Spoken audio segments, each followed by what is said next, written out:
Film yang menceritakan tentang seni bela diri, yakni seorang pemuda yang terus-menerus berjuang demi meninggikan derajat keluarganya, yang dimana sebelumnya mereka selalu dikucilkan. Dulu, lebih tepatnya di zaman kuno, beberapa seni bela diri sangatlah mudah untuk dijumpai. Namun setelah dunia berubah, layaknya menjadi mimpi buruk bagi umat manusia. Satu persatu, seni bela diri mulai menghilang di telan waktu. Saat ini dunia hanya memiliki 3 seni bela diri yang sampai saat ini masih terjaga kemaslahatannya, yakni naga, api, dan terakhir seni bela diri bintang. Tak sedikit orang yang gagal, bahkan dirinya rela terbunuh demi bisa untuk mempelajari juga menguasai ketiga seni bela diri tersebut. Hari ini, tepatnya di kota Tianzong, para pemuda dari berbagai suku berkumpul untuk melatih kemampuannya dengan tujuan yang sama, yakni menguasai ketiga seni bela diri tersebut dan menjadi Dewa Agung. Bersama gua Ariel Peter Pan, dan inilah seluruh alur cerita Star Martial God Technique. Selamat menonton dan mendengarkan.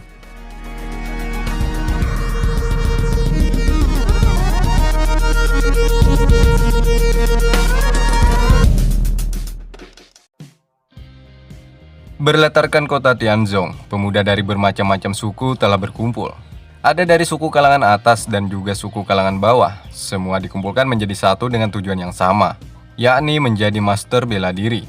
Di sini, mereka juga diajarkan untuk mengesampingkan latar belakang mereka masing-masing.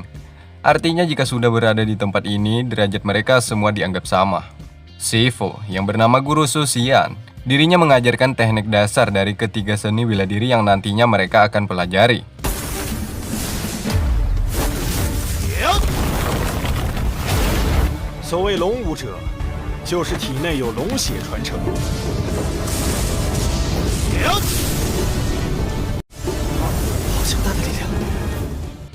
Yu Xingke, pemuda yang berasal dari suku Qingyun. Dia adalah pemeran utama di film ini. Xingke, murid yang paling serius belajar di saat Guru Xian mempraktikkan sebuah ilmu bela diri.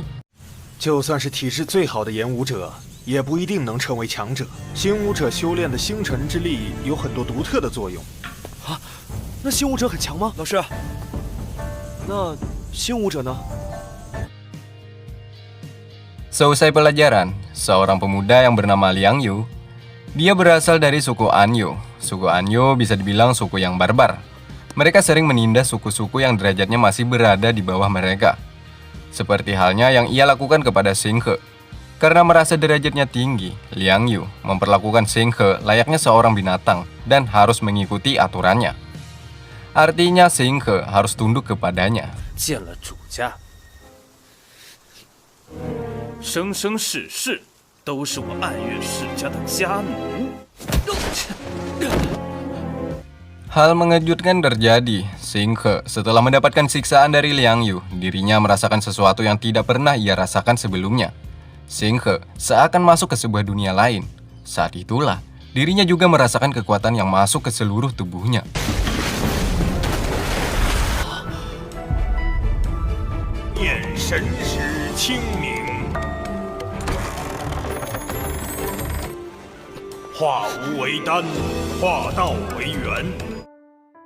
Singkatnya, datanglah seorang wanita yang bernama Suyun. Dia berasal dari suku Tianheng.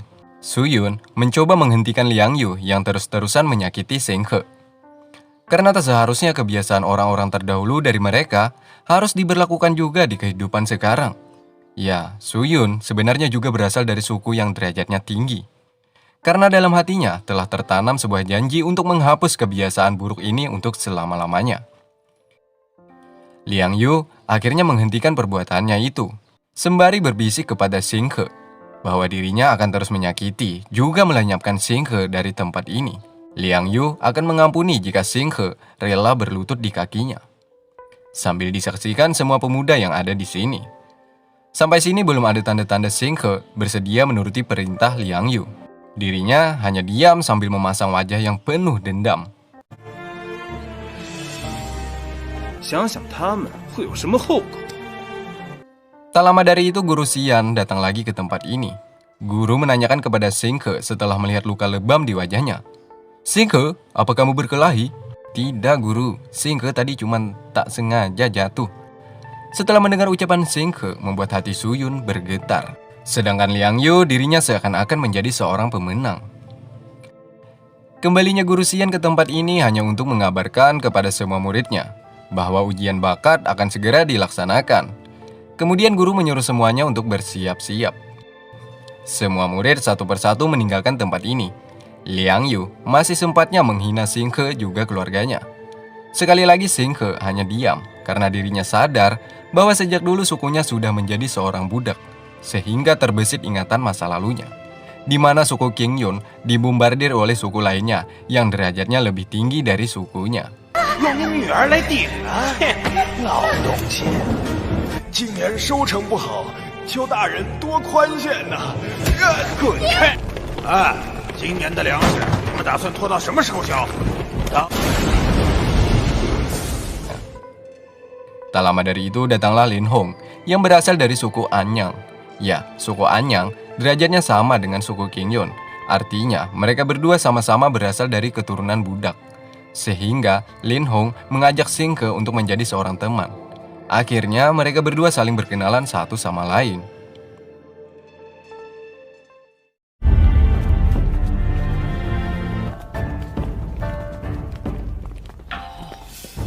Singkat cerita, Guru Xian membawa semua murid ke sebuah istana. Di sini mereka semua diperkenalkan kepada seorang master. Beliau bernama Kakek Sensu.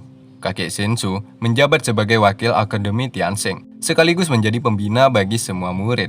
Kakek Sensu kemudian memberikan sebuah tantangan dengan memberikan 7 kristal roh merah. Barang siapa yang mampu melewati ujian ini dengan baik, maka dia berhak akan menjadi murid sang kakek. Dimulai dari Liang Yu, dirinya mampu membangkitkan 4 dari 7 kristal. 哇，3枚，不愧是暗月世家的嫡子，果然天赋非凡啊！ Berikutnya ada Suyun, dirinya mampu membangkitkan 5 dari 7 kristal. 也寥寥无几啊！天恒世家的嫡女果然非凡，5枚赤灵之精。 Kini giliran Xing Ke. Saat ingin memulai, dirinya kehilangan fokus, membuat percobaan pertama gagal. 真是个废物，居然连1枚赤灵之精都没有引动。 Kemudian di percobaan kedua, betapa mengejutkannya, Xing Ke yang berlatarkan dari suku berada mampu membangkitkan 6 dari 7 kristalnya, membuat semua orang yang menyaksikan tak percaya dengan kemampuan Xing Ke. Atas pencapaian ini, Xing Ke menjadi murid yang mendapatkan nilai tertinggi. Kakek Sensu akhirnya memutuskan Liang Yu, Suyun, dan Xing Ke besok hari akan mendapatkan sebuah hadiah, yakni sebuah pelajaran khusus darinya. Suyun setelah melihat kekuatan Xing Ke, dirinya merasa terpesona. Sementara Liang Yu dengan sombongnya menganggap yang telah dilakukan oleh Xing Ke hanyalah sebuah kebetulan saja. Malam harinya Guru Xian mendatangi Xing Ke. Dirinya mengingatkan agar Xing Ke berlatih dengan sungguh-sungguh agar mendapatkan hasil yang maksimal. 不要给徐副院长丢脸，你放心的住在这里吧，这是徐副院。 Siang harinya, Xing Ke sedikit terlambat datang ke tempat latihan. Kakek Sensu sedikit marah, sebab kakek telah mengetahui kekuatan Xing Ke. Levelnya masih jauh dengan Suyun juga Liang Yu, di mana mereka berdua sudah mencapai ranah surgawi tingkat 2. Sedangkan Xing Ke masih kesusahan agar bisa menerobos ranah surgawi. Hari ini, kakek Sensu mencek kekuatan Xing Ke.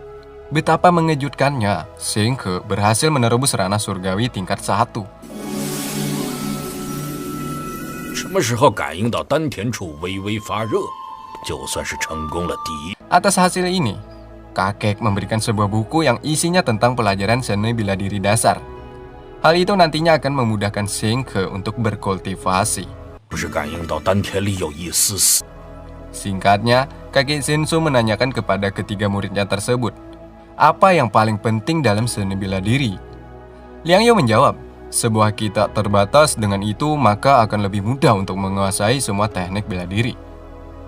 Berbeda dengan Xing Ke, dirinya menjawab, hal terpenting dalam seni bela diri adalah pemikiran luar dan dalam. Dalam bisa diartikan mengetahui pikiran lawan, sementara luar agar mengetahui semua dunia. Lagi, Liang Yu yang mendengar jawaban Xing Ke sedikit meremehkannya. Di sela-sela itu, kakek Sensu membenarkan atas jawaban Xing Ke. Sekali lagi, kakek Sensu menanyakan tentang tujuan mereka jika nanti menjadi seorang ahli bela diri. 叶星河，你们一定要注意心境的修炼。你们3个人修炼武道的最终理想是什么？而且对心境的概括极为深奥。Liang Yu untuk menjadi orang yang tak terkalahkan di dunia. Suyun hanya menginginkan sebuah kebebasan yang dapat mengelilingi dunia.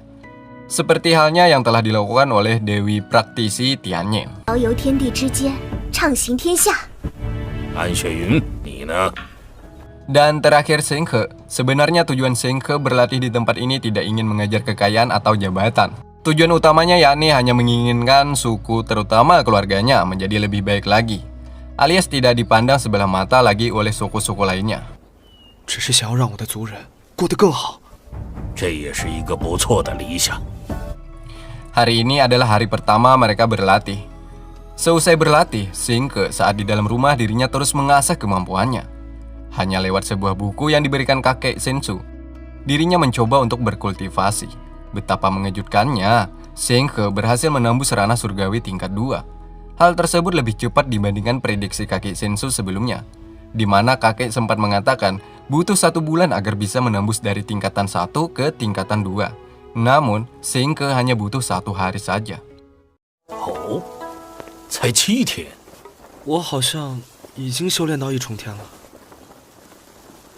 Singkat cerita, siang ini sudah hari ke-7 kakek Sensu memberikan sebuah pelajaran bagi ketiga muridnya.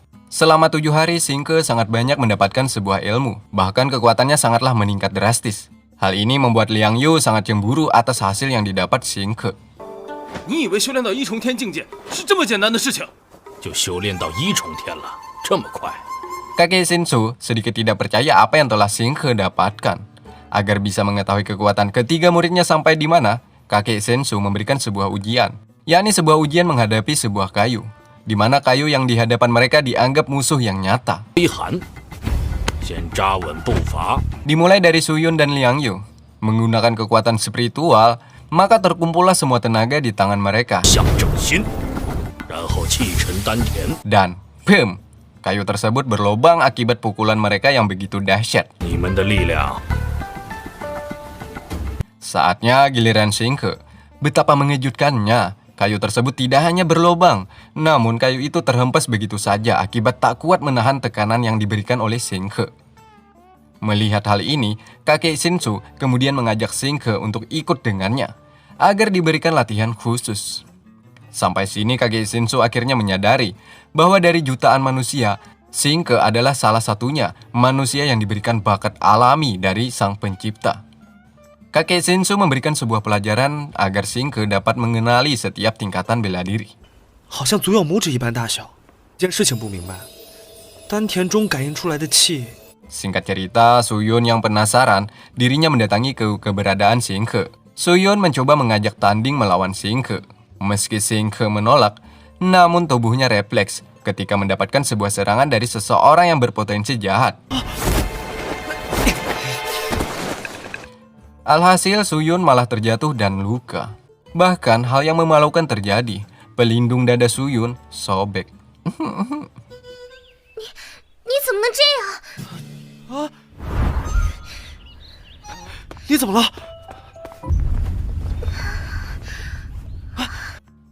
Atas hal ini membuat Sengke merasa bersalah.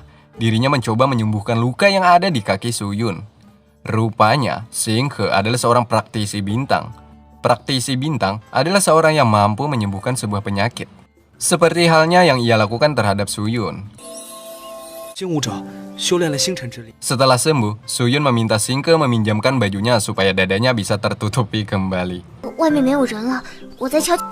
这样穿着，我根本出不了门。 Pada akhirnya mereka berdua pun kemudian berkultivasi hingga larut malam.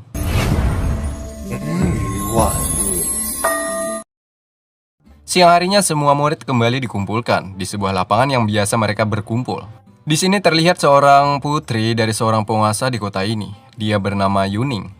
Bisa dibilang suku alias keluarga Yuning, derajatnya bisa dianggap yang paling tinggi di antara pemuda-pemudi di sini.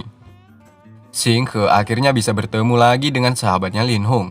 Sengke yang melihat luka pada tangan Lin Hong, dirinya mencoba menyembuhkannya. Akibatnya Sengke merasakan ada sesuatu aneh di pergelangan Lin Hong. Lantas saja membuat Lin Hong langsung menarik tangannya. dan menyembunyikan tentang hal itu. Nanti kalian semua akan mengetahui misteri yang ada di pergelangan Lin Hong. Oke, genjot. 不要告诉其他人，你只要知道，我不会伤害你就是了。 Singkatnya datanglah Guru Xian. Hari ini rencananya mereka akan berlatih beberapa hari di sebuah tempat yang cukup jauh dengan hiruk pikuk keramaian kota. Yap, yakni bernama Tebing Tinggi yang dihelat oleh sebuah jembatan terpanjang di kota Tianzong. 星河， 只有这一条栈道通往上面。我先在前面走，你们后面跟上。我们前往的试炼之地是一片高原。 Saat di perjalanan menuju Tebing Tinggi, sesuatu yang aneh terjadi lagi, di mana Lin Hong mengancam Xing Ke agar tidak melakukan penyembuhan kepada orang lain lagi. Jika Xing Ke melanggar, maka Lin Hong bersumpah akan berhenti menjadi sahabatnya. Selain itu, Lin Hong juga menanyakan tentang pelajaran apa yang telah Xing Ke dapatkan saat berada di tempat ini. Tanpa keraguan, Xing Ke mencoba jujur kepada sahabatnya itu, bahwa dirinya sudah berada di ranah surgawi tingkat 2. Atas pencapaian yang luar biasa yang telah didapatkan Xing Ke, Lin Hong ikut senang. Mereka berdua bercerita banyak hal yang membekas di benak Xing Ke, yakni Lin Hong sangat banyak mengetahui tentang tingkatan seni bela diri. Hal tersebut sangatlah jarang pemuda yang seusia dengannya sudah bisa mempelajari semua itu. Hal ini semakin menambah kecurigaan Xing Ke terhadap sahabatnya itu. Sepertinya ada sesuatu yang disembunyikan di benak Lin Hong. 3重天，那你修炼的速度可真快，我到现在也才2重天而已。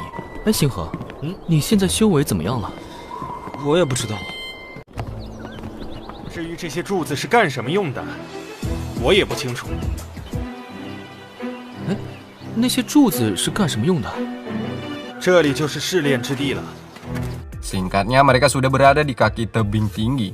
Liang Yu memerintahkan bawahannya yang bernama Liang Jian untuk memberi sebuah pelajaran terhadap Xing Ke. Layaknya seekor anjing, Liang Jian tunduk dan menuruti perintah tuannya. Dirinya langsung menyerang Xing Ke. Saat mencoba menyerang, tiba-tiba Lin Hong datang untuk menghentikan perbuatan yang telah dilakukan Liang Jian. Sampai di sini kita mengetahui kekuatan Lin Hong satu level di atas Xing Ke, coy. Liang Jian meminta Lin Hong untuk melepaskannya. Ia tak ingin melihat Lin Hong ikut-ikutan dalam urusan mereka. Karena Liang Jian bersikeras, akhirnya Lin Hong meminta kepada Guru Xian agar pertarungan 1 lawan 1 dilaksanakan di tempat ini. Yap, Xing Ke melawan Liang Jian. Dengan senang hati Guru Xian mengizinkannya, sembari mengetahui seberapa besar ilmu murid mereka dapatkan selama berada di kota Tianzong. Akhirnya pertarungan dimulai. Di sini jati diri Xing Ke yang asli keluar. Beberapa kali serangan Liang Jian selalu bisa ditepis olehnya.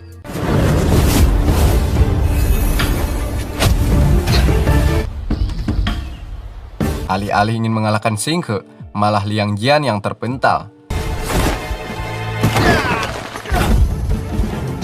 Liang Jian yang diperlakukan oleh Xing Ke seperti ini, dirinya merasa dipermalukan, sehingga membuatnya mengeluarkan seluruh kekuatannya dan langsung menyerang Xing Ke. 家奴一辈子只配活在我们提供给你们。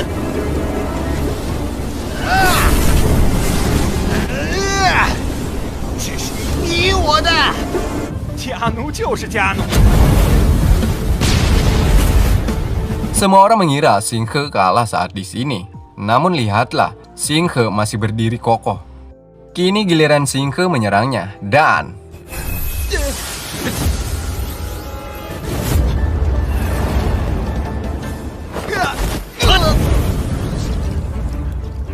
Xing Ke berhasil memenangkan pertarungan ini.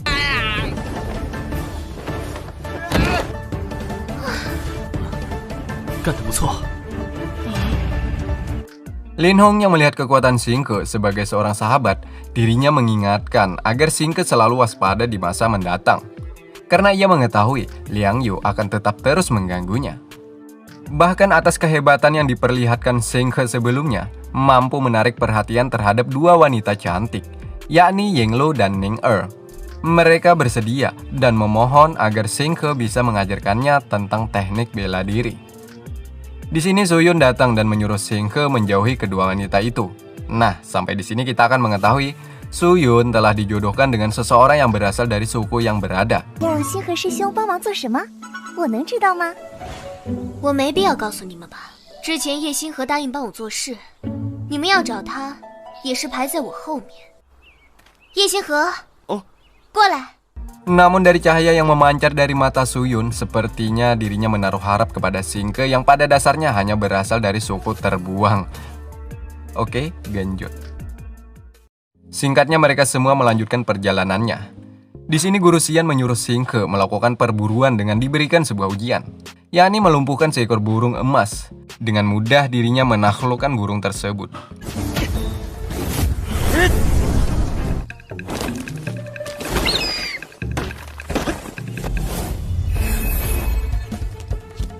Begitupun dengan murid yang lainnya, mereka juga diberikan ujian yang sama. Malam harinya mereka semua sudah berada di titik tebing tinggi. Di tempat inilah mereka akan menginap. Saat di dalam tenda, Singke didatangi oleh Suyun. Suyun sengaja melukai tubuhnya hanya untuk bisa bersama Singke. Yap, Singke langsung mencoba menyembuhkan lukanya melalui kekuatan praktisi bintang.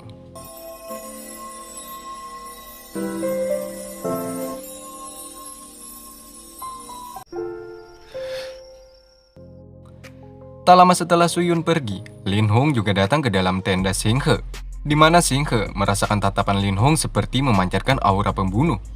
Namun, Singhe mencoba menghilangkan perasaan buruknya tersebut. Dalam pikirnya, mana mungkin Lin Hong melakukan hal seperti itu. Singkatnya, Lin Hong meminta Singhe untuk menyembuhkan luka yang ada di tubuhnya, juga menginap tidur bersamanya. Dengan senang hati, Singhe menerima Lin Hong, karena dirinya telah menganggap Lin Hong seperti saudaranya sendiri.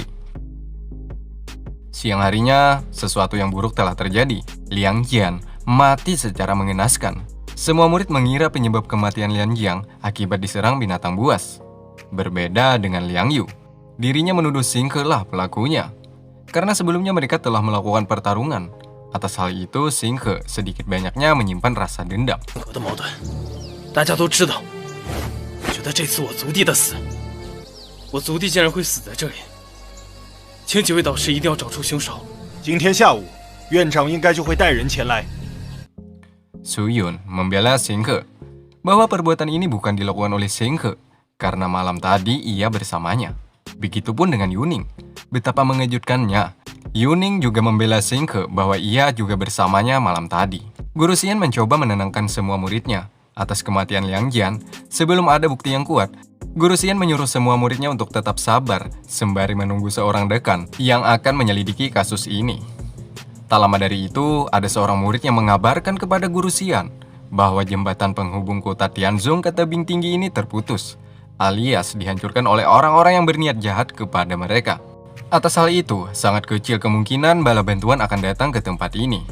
Guru Xian kemudian menyuruh semua muridnya untuk terus berhati-hati.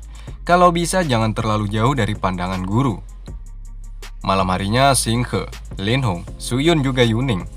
Mereka berempat berdiskusi atas kasus pembunuhan yang telah dilakukan kepada Lian Jiang. Singhe berpendapat, pelaku atas perbuatan tewasnya salah satu murid dari akademi ini telah dilakukan oleh seorang manusia yang memiliki roh iblis di dalam dirinya.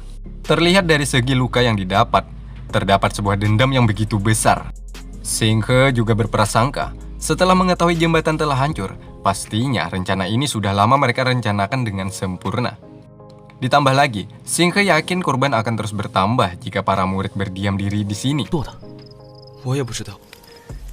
星河， Setelah mereka pulang, seperti biasa, Singhe selalu berkultivasi untuk menambah kekuatannya.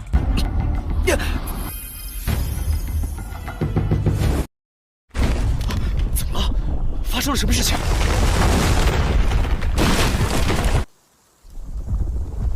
Pagi harinya, hal mengejutkan terjadi lagi. Tiba-tiba semua pohon satu persatu tumbang menghancurkan semua tenda mereka. Singhe yang khawatir akan keselamatan sahabatnya, dirinya mencoba untuk mencarinya. Lin Hong rupanya sudah tidak berada lagi di dalam tenda. Suyun akhirnya membawa Singhe untuk lari menyelamatkan diri dari tempat ini. Pada akhirnya semua murid saling terpisah satu sama lain. Singhe dan Suyun saat itu terpisah dengan kawanannya. Nah, sampai sini, Suyun mencurigai bahwa Guru Xian terlibat dalam kasus hal ini. Karena di mana Guru Xian telah memilih tebing tinggi sebagai tempat berkemah. Sementara tempat yang lebih aman dari ini sangatlah banyak di sekitarnya. Namun sampai sini pelaku atas kekacauan ini masih belum diketahui secara detail. Singkatnya mereka berdua melanjutkan perjalanan sembari mencari kawanan mereka. Dan lagi, mereka menemukan beberapa kawanan yang sudah tak bernapas lagi.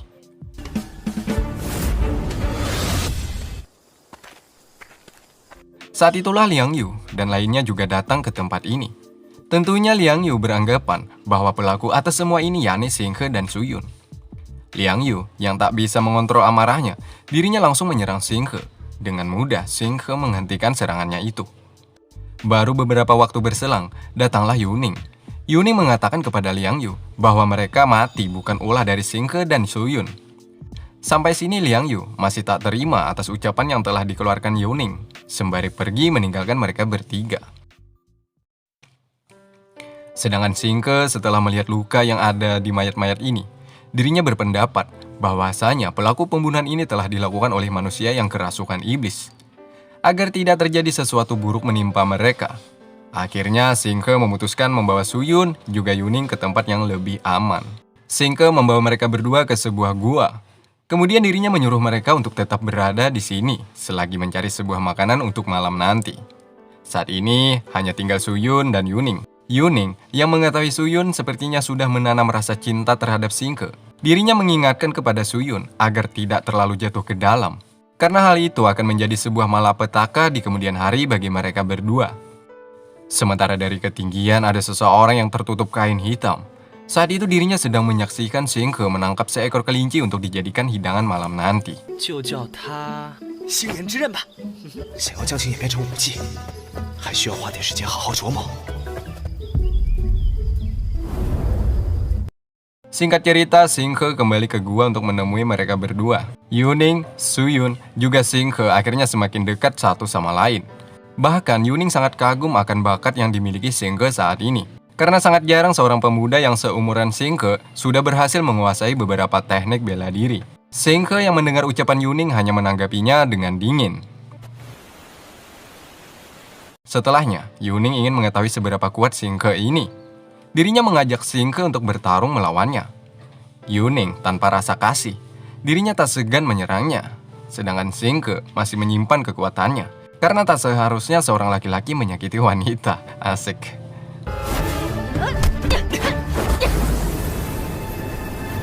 Xinghe hanya menggunakan jurusnya sebagai pertahanan. Hal tersebut malah menjadi malapetaka bagi Xinghe. Dirinya harus terjatuh.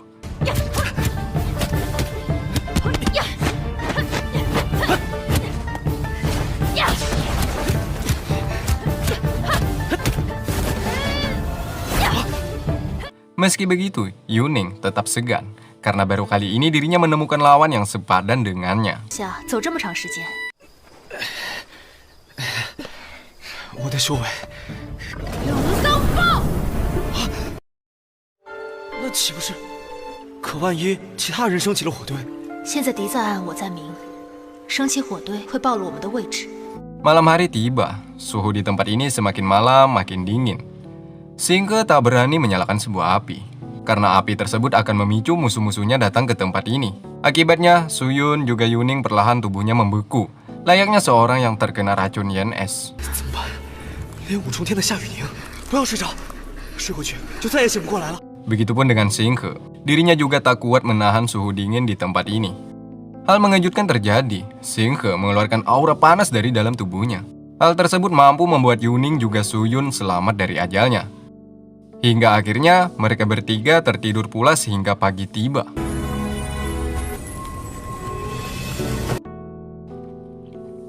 Namun saat terbangun, bukannya berterima kasih kepada Xinghe, mereka malah menganggap Xinghe sudah bertindak ceroboh. Dirinya dianggap mencari kesempatan di dalam kesempitan. Dengan memanfaatkan kesempatan ini agar bisa menyentuh bagian tubuh para wanita. Dan lagi, Xinghe menanggapinya dengan dingin.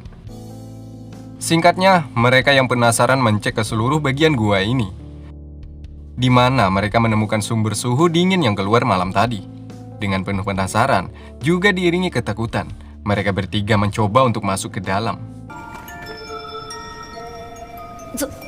走吧，还是进去看一看吧。如果不对，就赶紧。 Saat di dalam, Xinghe merasakan bahwa di sini ada sebuah trisula. Trisula ini sama persis dengan apa yang digambarkan di buku kuno yang sering Xinghe baca. Dirinya pun mencoba untuk mengambil trisula tersebut yang masih tertancap di sebuah es. 正说的，保护有灵。 Tiba-tiba trisula tersebut berubah wujud menjadi seekor naga putih lalu menyerang Yuning. Sehingga Yuning terjatuh ke dalam sungai ini, sedangkan Suyun sempat melarikan diri ke arah luar. Saat itulah, Xinghe marah dan langsung menyerang naga putih tersebut.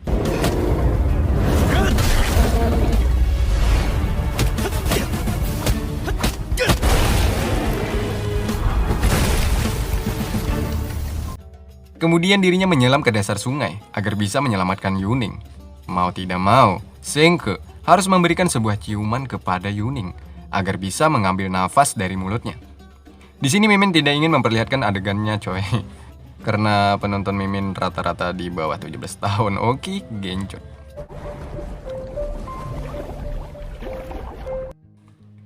Singkat cerita, Yuning sadar kembali dan mereka bertiga bisa berkumpul lagi. Sedangkan Suyun dan Yuning disuruhnya tetap berada di sini sampai dirinya kembali. Mereka berdua bercerita banyak tentang masa lalu masing-masing. Seperti halnya Suyun yang harus dipaksa menikah dengan pilihan orang tuanya demi menjaga garis keturunan raja. Begitupun dengan Yuning. Dirinya saat ini masih menego ayahnya agar bisa memilih pasangan suami sesuai keinginannya, ya. Sedangkan Xinghe sudah berada di tempat trisula berada. Dirinya mampu memasukkan kekuatan tersebut ke dalam dirinya.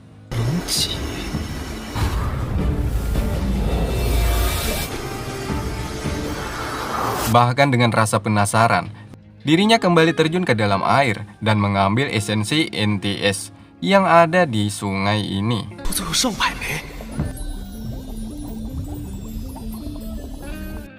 Singkat cerita, Xinghe kembali mendatangi Suyun, di mana Yuning sudah pergi meninggalkan Suyun seorang diri. Tujuan ia pergi karena mengejar sesuatu yang aneh datang menimpa mereka. Yuning juga meninggalkan sebuah jejak di setiap pohon yang ada di hutan ini. Karena tak ingin terjadi sesuatu buruk terhadap Yuning, Xinghe dan Suyun mengejarnya melalui jejak yang ditinggalkan olehnya. Namun saat di perjalanan, mereka dihadang oleh pria tertutup kain hitam. Hal mengejutkan terjadi. Ternyata orang tersebut tidak lain tidak bukan, yakni Guru Xian. Alasan mengapa Guru Xian melakukan hal ini karena dirinya juga berasal dari suku yang berada. Sebab golongan mereka ingin merdeka dari suku-suku yang memperlakukan mereka sebagai budak. Tujuan utamanya yakni menangkap Yuning, anak seorang raja yang paling berpengaruh di kota Tianzong. Guru Xian kemudian mengajak Xinghe agar bergabung dengan mereka. Karena guru mengetahui di dalam diri Xinghe masih terdapat sebuah dendam kepada suku-suku yang sempat menyakiti keluarganya. Namun Xinghe mempunyai cara yang berbeda. Cara balas dendam yang benar bukan dengan cara seperti yang telah dilakukan oleh Guru Xian, melainkan dengan cara membuktikan bahwa dirinya mampu menjadi orang terkuat. Dengan hal itu, otomatis derajat sukunya akan lebih tinggi dan tak bisa dianggap remeh lagi. Mendengar ucapan Xinghe seperti itu, Guru Xian langsung menyerangnya.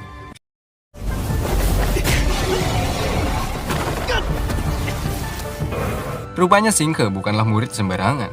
Dirinya mampu menepis setiap serangan dari Guru Xian. Bahkan, Xinghe mampu menyerang balik.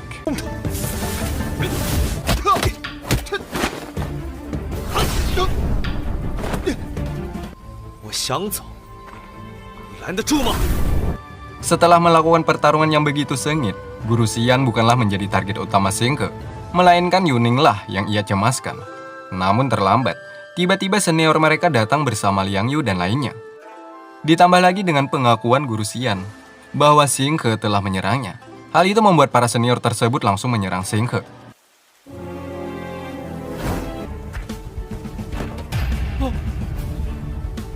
Rupanya seniornya itu bukanlah tandingan Xinghe.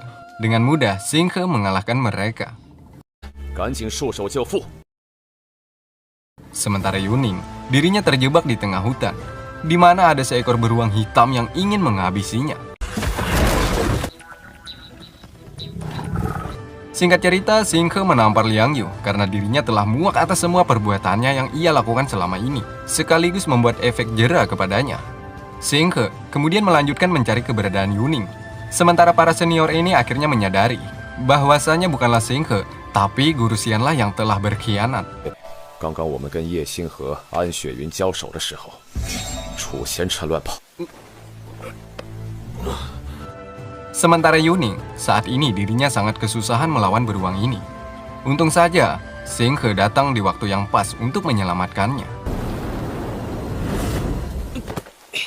好人不长命，祸害一切。叶星河，你巴不得我死是不是？ Kemudian Xinghe mendatangi seorang diri ke keberadaan pria tertutup kain lainnya, di mana orang yang ia temui bukanlah guru Xian, melainkan salah satu gulungan dari mereka. Di sini sekali lagi pria tertutup kain mengajak Xinghe agar bergabung dengan mereka. Dengan tujuan yang sama seperti guru Xian sebelumnya, yakni menghabisi suku Anyun dari kota ini. Dengan pendirian yang sama, Xinghe tetap menolak ajakan tersebut. Dirinya berjanji akan mampu membuat suku mereka meminta maaf kepada keluarganya. Meski bukan dengan cara kekerasan. Setelahnya Xinghe kembali ke tempat mereka berdua berada. Yuning meminta agar Xinghe menuruti perintahnya karena dirinya adalah seorang putri dari penguasa kota utara. Di mana Yuning menyuruh Xinghe agar menyembuhkan lukanya akibat terkena serangan beruang sebelumnya. Mendengar itu lantas saja Xinghe merasa direndahkan. Dirinya tidak ingin menolong Yuning. Bahkan Xinghe berjanji, dirinya suatu saat nanti akan membuat suku ternama berlutut meminta maaf kepadanya. Untung ada Suyon yang mencoba menenangkan suasana ini. Bahkan dirinya membujuk Xinghe agar menolong Yuning. Akhirnya Xinghe pun luluh juga. Dirinya bersedia menyembuhkan luka Yuning dengan kekuatan praktisi bintangnya.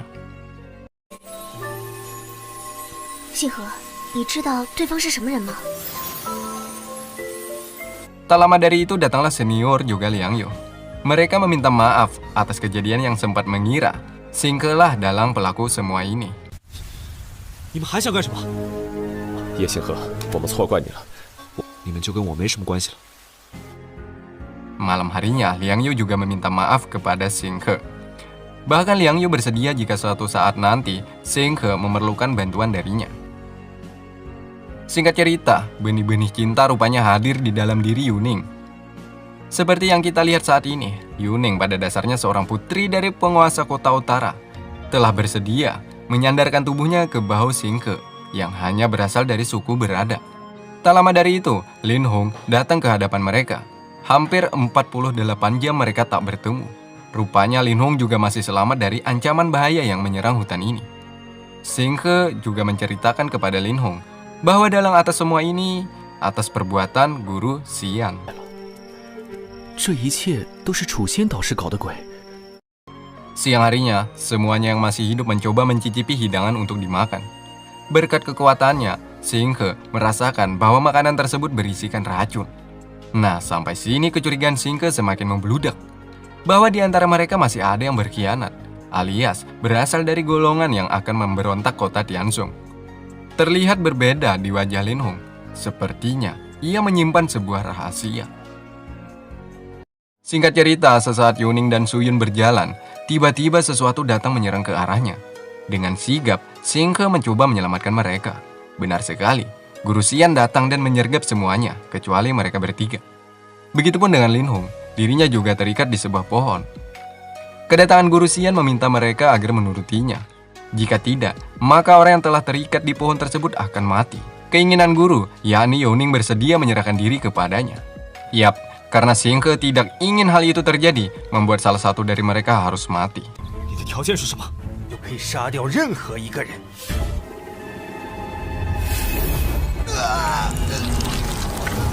Xinghe mencoba langsung menyerang Guru Xian. Karena hal ini tidak baik menurut guru, akhirnya dirinya memutuskan untuk melarikan diri. Akhirnya juga, Xinghe berhasil menyelamatkan mereka semua, minus satu yang mati saat sebelumnya.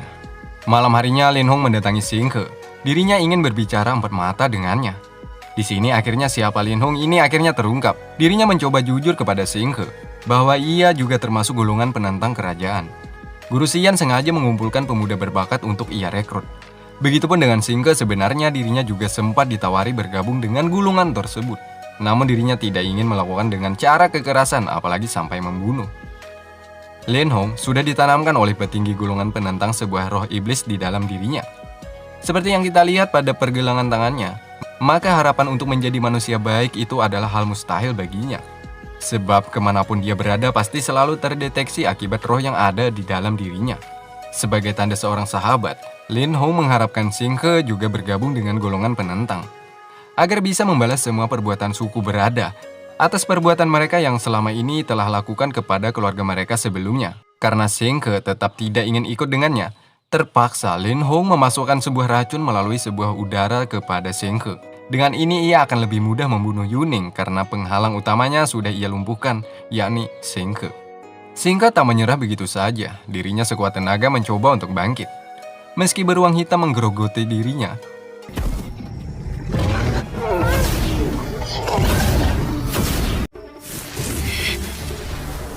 Lin Hong memulai aksinya agar bisa membunuh Yuning.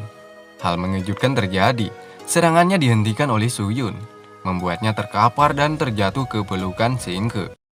收手吧，别再搓下去了。 Saat itu Guru Xian juga datang dengan tujuan membantu Lin Hong menghabisi Yuning. Namun usaha mereka tak berjalan sesuai rencana. Tiba-tiba tentara dari Istana Utara datang menyelamatkan Tuan Putri.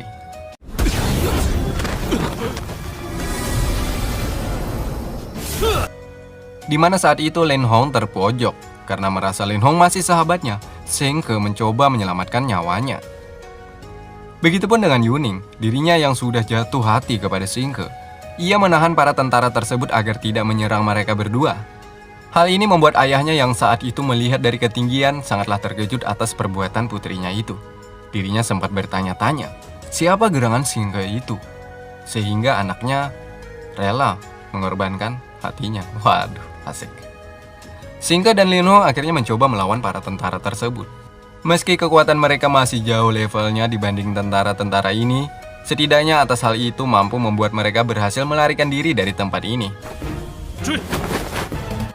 Namun baru beberapa langkah, mereka kembali terkepung, karena di depan mereka ada sebuah jurang yang begitu dalam. Yuning memerintahkan mereka berdua agar tidak melakukan hal di luar batas. Karena ia berjanji bagaimanapun dirinya akan membuat mereka berdua tetap aman dan meminta maaf atas perbuatan ini kepada ayahnya. Lin Hong, dirinya yang sudah dipengaruhi roh iblis, ia tak percaya atas ucapan Yuning saat itu. Bahkan, Lin Hong lebih baik memilih terjun ke dasar jurang daripada menuruti perintah Yuning.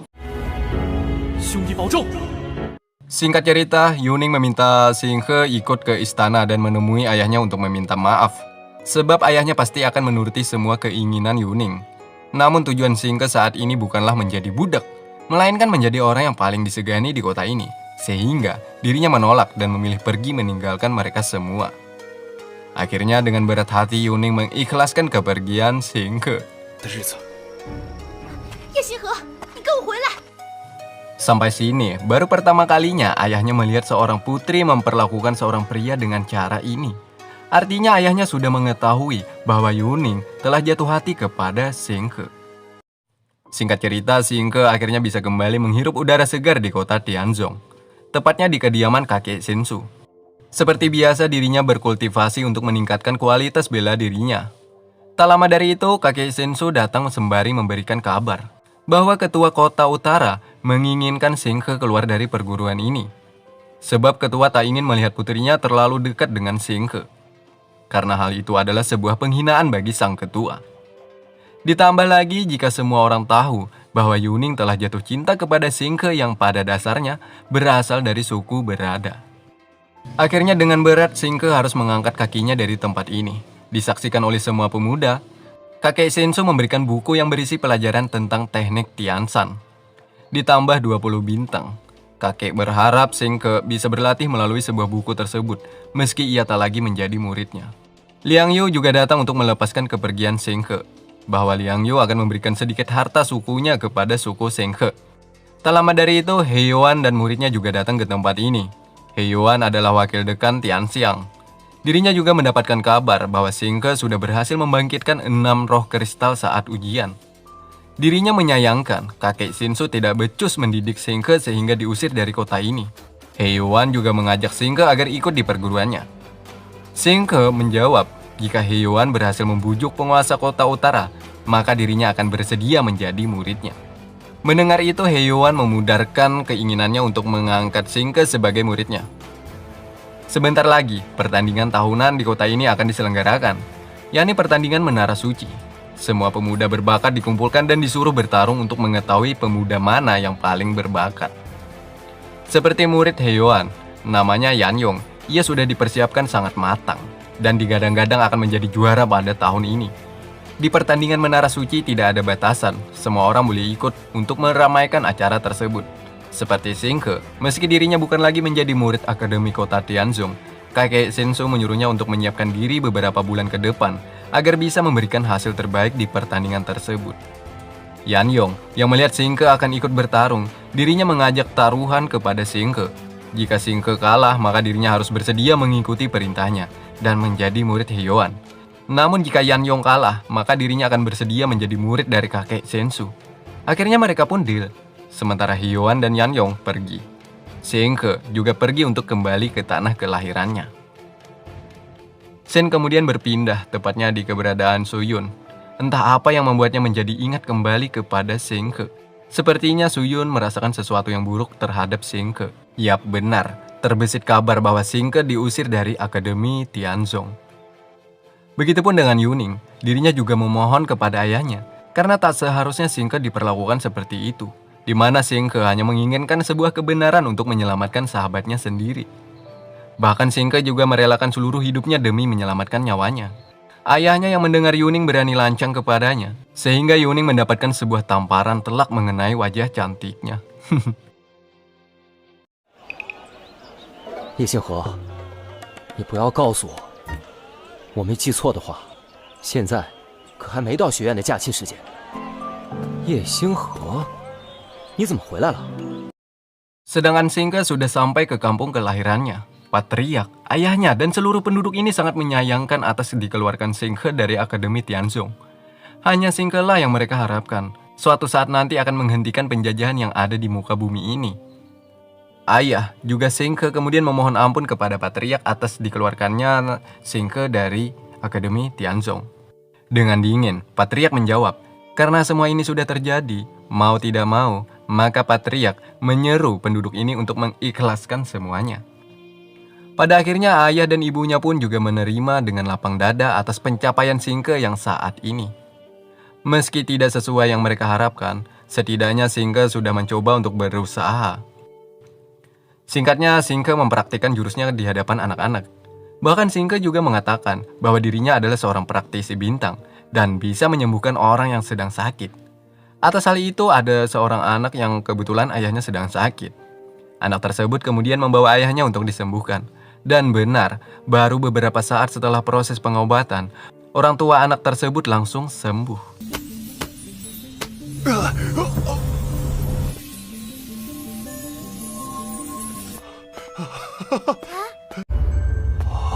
Hal tersebut memicu semua penduduk ini untuk mencoba pengobatan yang dilakukan oleh Xingke.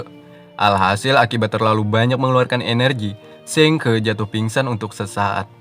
Maka dengan ini, Patriark memutuskan semua penduduknya agar tidak melakukan penyembuhan secara massal. Singkat cerita, Patriark Zhao datang ke tempat ini. Kedatangannya untuk mengambil alih pertambangan milik suku Qingyun. Hal ini sungguhlah tidak adil, sehingga membuat hati Xingke bergetar dan menentang atas tindakan yang mereka lakukan. Xingke menolak, begitupun dengan seluruh penduduk suku Qingyun. Akhirnya Patriark Zhao pun pulang, sedangkan pertambangan milik Qingyun tetap akan diambil oleh mereka. Nah, hal ini membuat Xingke sudah muak atas penindasan yang selalu ia dapatkan. Sehingga putra Patriark Zhao dan Xingke bertarung. Jurus yang dikeluarkan oleh putra Patriark mampu dihentikan Xingke. Patriark Zhao yang melihat kekuatan Xingke begitu luar biasa, akhirnya mencoba menghentikan putranya bertarung. Patriark Zhao memiliki sebuah rencana. Dirinya mengajak suku Qingyun ikut pertandingan seni bela diri di kota Linyan. Jika suku Qingyun gagal untuk memenangkan di pertandingan tersebut, maka pertambangan ini akan sah menjadi milik Patriark Zhao. Namun jika menang, maka pertambangan akan tetap milik suku Qingyun. Xingke sempat menolak karena apa yang diucapkan oleh Patriark Zhao tidaklah adil. Sehingga Xingke menggertak dan mampu membuat mereka berdua pergi dari tempat ini. Sembari pulang, Patriark Zhao mengatur sebuah rencana jahat. yakni saat Xingke lengah, saat itulah mereka nanti akan memborbardir suku Qingyun. Dirinya berencana akan melawan setiap orang yang ingin menindas suku Qingyun. Sejak ratusan tahun yang lalu, suku Qingyun hidup di bawah kekuasaan mereka. Mulai hari ini rencananya Xingke akan mencari sebuah keadilan. Suku Qingyun bukanlah orang-orang tertindas. melainkan mereka juga berhak mendapatkan apa yang seharusnya mereka dapatkan. Bahkan penduduk ini terkejut setelah mendengar kejujuran Xingke. Dirinya adalah seorang murid kakek Sensu, di mana kakek Sensu adalah orang yang paling disegani di kota Tianzong, alias memiliki karisma yang begitu besar. Tak lama dari itu datanglah Liang Yu ke tempat ini. Sesuai janjinya, Liang Yu membawakan biji-bijian untuk diberikan kepada suku Kengyun. Atas hal ini menambah para penduduk sekitar semakin segan terhadap Xingke. Selama dirinya berlatih di kota Tianzong, dirinya sedikit demi sedikit mampu mengangkat derajat suku Kengyun. Karena kita tahu, Liang Yu yang berasal dari suku Anyu derajatnya lebih tinggi daripada suku Kengyun, telah bersedia memberikan hadiah kepada mereka. Singkat cerita, Patriark menyarankan kepada Xingke, menyuruhnya berlatih di sebuah danau yang dekat dengan pegunungan Lanli. Jika berlatih di sana dipercaya akan lebih cepat dibandingkan di tempat lain. Akhirnya Xingke meminta Patriark membawakannya ke sana. Setelah cukup lama berjalan, akhirnya mereka berdua sampai. Di sini Xingke bertemu dengan dua orang asing. Orang asing tersebut melihat kedatangan Xingke langsung memberikan sebuah serangan. Dengan mudah Xingke menepis juga menghentikan serangan orang itu. Melihat kekuatan Xingke yang begitu kuat, mereka berdua pun langsung pergi meninggalkan danau ini. Singkat cerita, Xingke hanya tinggal sendiri. Dirinya mencoba untuk melatih kemampuan bela dirinya. Nah, di dalam air ia menemukan sebuah mutiara berukuran raksasa. Saat dirinya mendekati, mutiara tersebut langsung hancur dan berubah jadi kecil. Sehingga Xingke dengan rasa penasaran mengambil mutiara tersebut dan langsung naik ke atas. Setiba naik, Xingke dikejutkan dengan kehadiran seorang wanita.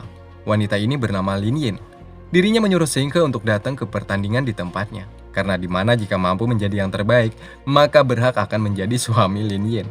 Yap, di sanalah nantinya Xingke akan melawan orang-orang dari Patriark Zhao. Tibalah hari pertandingan yang akan memperebutkan hati Lin Yin. Semua orang berlomba-lomba untuk menjadi yang terbaik. Juga tujuan utama mereka yakni mendapatkan hati Lin Yin. Namanya Zhao Yan. Dia adalah putra dari Patriark Zhao. Dirinya mampu mengalahkan lawan-lawannya. Karena sebelumnya ada janji di antara kedua kubu. Akhirnya Xingke dengan perasaan dendam di hatinya langsung memberikan sebuah pelajaran kepada Zhao Yan. Hingga terkapar. Atas hal ini, suku Kengyun berhak mendapatkan pertambangannya kembali. Le Hong namanya. Dirinya telah lama menginginkan hati Lin Yin. Dirinya tak terima jika Xingke menang, maka ia mendapatkan wanita pujaannya. Sehingga dirinya pun naik dan menentang Xingke. Mereka berdua akhirnya saling beradu kekuatan.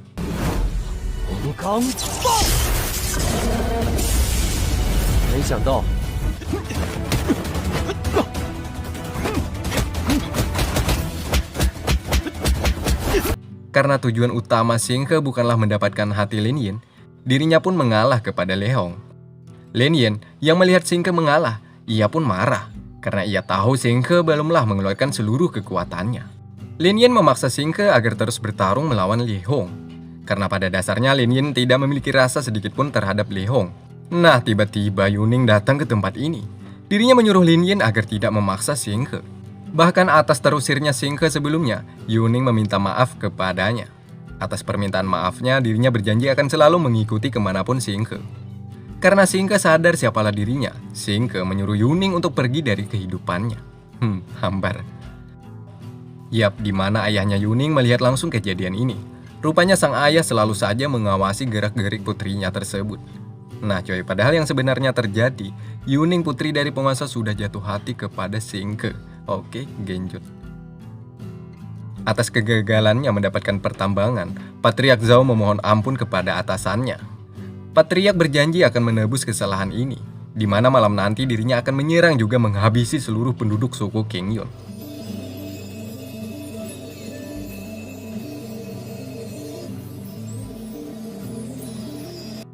Sementara Xingke, seusai berkultivasi, ia dikejutkan dengan sosok Yuning yang baru saja terbangun dari tidurnya. Rupanya Yuning sudah lama menunggunya di sini.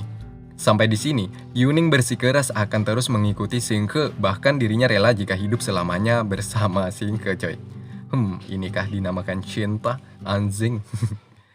Nah, saat itulah orang-orang suruhan Patriark Zhao datang dan ingin menangkap Xingke, karena dianggap telah menggagalkan rencana pertambangan mereka. Ditambah lagi membawa lari putri penguasa kota utara. Mereka berdua pun lari dan masuk ke dalam air, hingga akhirnya mereka bisa selamat dari kejaran para tentara. Namun keberadaan mereka kembali diketahui. Nah, saat disinilah mereka semua bertemu dengan seekor singa yang dikenal memiliki kekuatan yang luar biasa. Para tentara ini pun memutuskan lari dari ini, karena mereka yakin Xingke pasti akan mati dimakan singa tersebut. Pada akhirnya Xingke puntang-panting melawan kekuatan singa ini. 只给他造成了重创。原来我要命丧于此了。是我运转星辰之力，疯狂的治疗身上的伤口，恐怕早就倒下了。 Sepertinya nyawanya tak bisa diselamatkan lagi. Tiba-tiba datanglah seorang wanita yang bernama Sangguan. Yap, wanita itu yang selalu hadir di dalam mimpi Xingke. Dengan mudah Sangguan mengalahkan singa dan juga menyelamatkan mereka berdua. Kemudian Xingke seperti mendapatkan kekuatan yang diberikan oleh Sangguan. Sementara para tentara melaporkan bahwa Xingke dan Yuning sudah mati dihabisi singa ini. Hal ini memudahkan rencana mereka akan membunuh suku Kengyun. Nah, sampai sini masih belum dijelaskan secara rinci, coy. Di mana Liang Yu juga berada di sini. Apakah sebenarnya dia di pihak Xingke atau ia hanya berpura-pura baik kepada Xingke? Oke, Genji.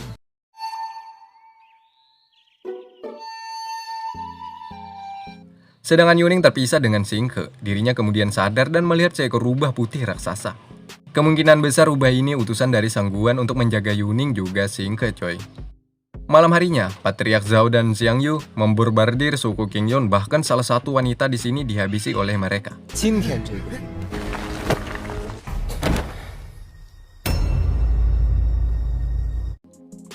Tujuan mereka hanya untuk merebut pertambangan milik suku Kengyun.